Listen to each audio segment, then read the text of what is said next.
En este segundo vídeo de la serie de efectos que no puede explicar la física clásica y para los cuales necesitamos la física cuántica, vamos a hablar del efecto fotoeléctrico. Comenzamos.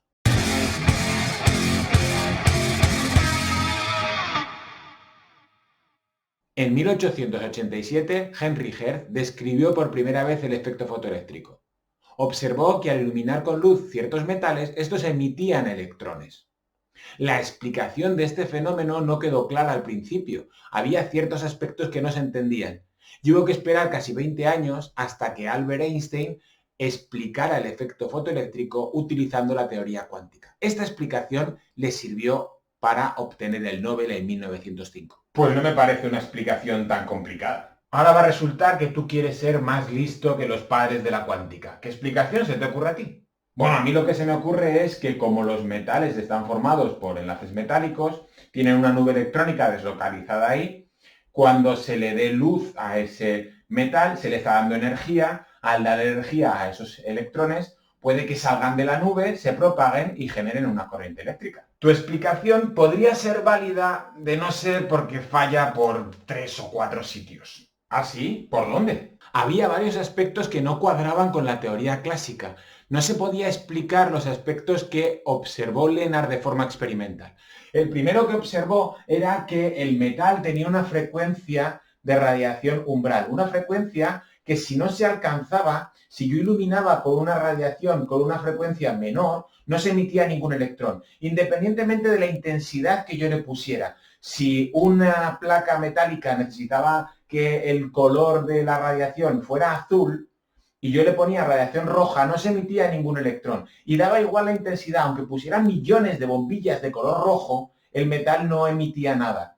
La teoría clásica hubiera asumido que si yo aumento la intensidad, la cantidad de energía que le estoy dando a ese metal es mayor y por tanto tendría que emitir electrones. Y eso no se observaba.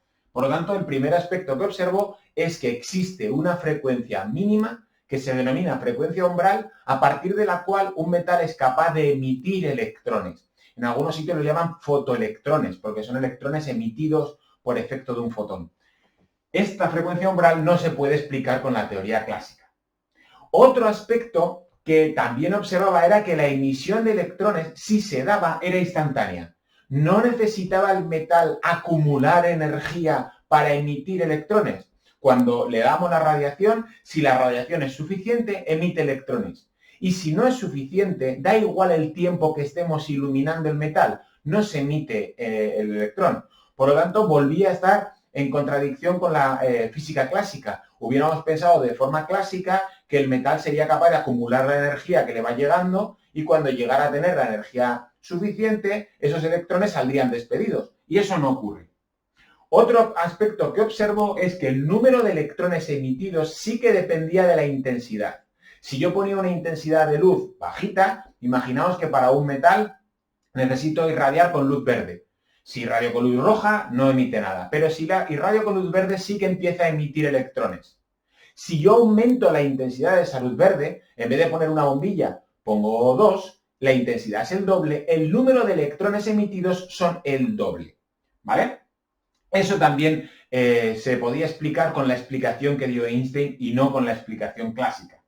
El último de los aspectos que observó, que no cuadraba para nada con las ideas clásicas, era que la velocidad de esos electrones, la energía cinética que llevaban esos electrones emitidos, no dependía de la intensidad. Daba igual la intensidad de luz que yo pusiera para que el electrón saliera despedido.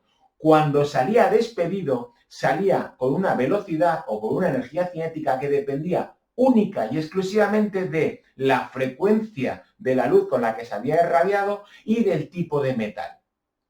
Estos 4 aspectos que no se pueden explicar con la teoría clásica van en contra de la idea que se ha propuesto de en la nube electrónica acumulando energía y cuando tengo la energía suficiente los electrones salen disparados.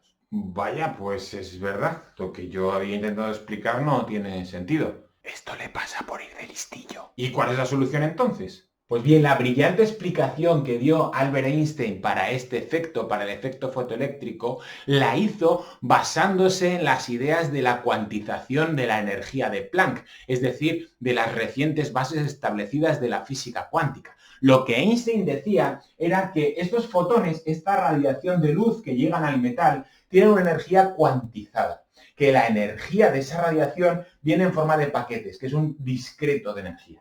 De manera que cada átomo de ese metal va a necesitar un paquete mínimo de energía para verse excitado y emitir ese electrón. Esta frecuencia mínima, este paquete mínimo de energía, va a depender del tipo de metal y si la radiación no tiene la frecuencia adecuada, si la radiación no es lo suficientemente energética, no va a poder enviar paquetes con esa suficiente energía. Aunque yo aumente la intensidad, mandará muchos paquetes, sí, pero no tendrá la energía suficiente para excitar los átomos. Por eso no se observaba el efecto fotoeléctrico hasta que no se alcanzaba una cierta frecuencia umbral. Y lo de que la energía cinética que tienen los electrones no dependiera de la intensidad, la explicación que dio Einstein es que la energía que lleva un fotón, esta radiación que lleva la energía en forma de paquetes, ese paquete de energía se va a trasladar a un átomo. Ese átomo va a absorber el paquete y esa energía la va a utilizar básicamente en dos cosas. La primera, en superar una barrera que llamó trabajo de extracción, en superar una energía que necesito para arrancar el electrón. Y una vez que esté el electrón arrancado, toda la energía que sobre de ese paquete la va a utilizar en acelerar ese electrón y darle una cierta velocidad. Bien, la energía que porta ese fotón, esa energía que ya había dicho Planck que estaba cuantizada y que tenía un valor de h por la frecuencia o h por nu, ese paquete de energía le llega a un átomo del metal. Esa energía que le llega al átomo es absorbida y se emplea básicamente en dos cosas. Primero, en cubrir el trabajo de extracción. Si la energía es suficiente, el átomo va a arrancar ese electrón y va a quedar liberado de la atracción del átomo y va a poder salir despedido. Entonces, la energía que llega de un fotón se emplea en cubrir el trabajo de extracción y, si sobra, en aportarle energía cinética, es decir, en darle velocidad al electrón, en hacerlo salir. Si la energía del fotón no es suficiente para cubrir el trabajo de extracción, no se va a producir el efecto fotoeléctrico. Si la energía que llega del fotón es más que la del trabajo de extracción, toda esa energía que sobre se va a utilizar en darle velocidad al electrón. Medir la velocidad del electrón es complicado, pero se puede medir de una forma muy sencilla si simplemente lanzamos el electrón contra una placa negativa. Al lanzarlo contra una placa negativa, la fuerza electrostática de repulsión va a frenar a ese electrón. La energía que tenga el electrón puede venir determinada como la carga del electrón por el potencial de frenado. El potencial de frenado es a qué diferencia de potencial debo de colocar la placa electrostática, esa placa negativa, para que consiga frenar los electrones y no le llegue ninguno. Con este potencial y con la carga puedo conocer la energía cinética con la que están llegando los electrones. Conocida la energía cinética con la que están llegando los electrones y conocida la energía con la que estoy radiando, puedo conocer la frecuencia umbral o el paquete mínimo de energía característico para cada uno de los metales. Bien, espero que haya quedado un poquito más claro el efecto fotoeléctrico. Para terminar de comprenderlo del todo, vamos a verlo en un simulador. Bien, vamos a ver el efecto fotoeléctrico en dos metales. Seleccionamos aquí el tipo de metal, por ejemplo, litio, y seleccionamos la longitud de onda a la que queremos irradiar. Vamos a elegir una frecuencia baja, una longitud de onda alta, que no tendrá la suficiente energía para arrancar electrones. ¿Veis? Llegan los fotones y no consiguen arrancar ninguno de los electrones del litio. Por mucho que yo aumente la intensidad, van llegando más fotones, pero no consiguen arrancar ninguno.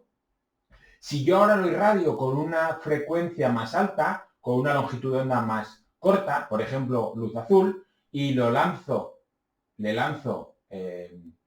estos fotones, cuando llegan al litio sí que son capaces de arrancar. En este caso se arrancan 5 electrones. Si en vez de dar esta intensidad, diera una intensidad más baja, llegarían menos fotones, 2, por lo tanto arrancarán solo 2 electrones.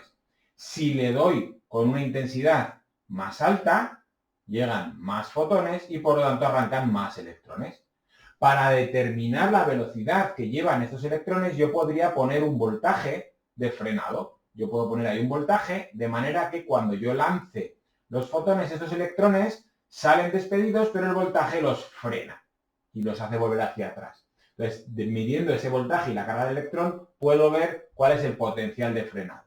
Si en vez de ser el litio, voy a volver a poner el voltaje a 0, si en vez de ser litio, que hemos visto que tiene una frecuencia en torno a unos 550, si yo emito con 550, se arrancan, pero se arrancan con una velocidad muy pequeña. Si yo irradio con 600, ya no se arrancan, ¿vale? La frecuencia umbral va a estar por debajo de 600 y por encima de 550. Si yo en vez de elegir el litio, elijo otro, como por ejemplo el calcio, irradio con 600 y no pasa nada, irradio con 500 y no pasa nada. Recordad que con 500 el litio ya emitía, irradio con 450 y no pasa nada, la frecuencia umbral del calcio es mucho más alta. Irradio con 400 y ya empieza a arrancar, ¿vale? Hemos visto pues que el litio y el calcio tienen dos frecuencias umbral, dos paquetes mínimos de energía diferentes. Bien, para acabar con el vídeo del efecto fotoeléctrico vamos a ver un ejemplo numérico. Os coloco aquí arriba el enunciado. Me dicen que determine si existe o no efecto fotoeléctrico para el cesio, sabiendo que tiene un trabajo de extracción de 2,1 electronvoltios cuando se le irradia con luz de una longitud de onda de 500 nanómetros. Lo primero que tengo que saber es con qué energía se le está irradiando, de cuántos son los paquetes de energía que le están llegando al cesio.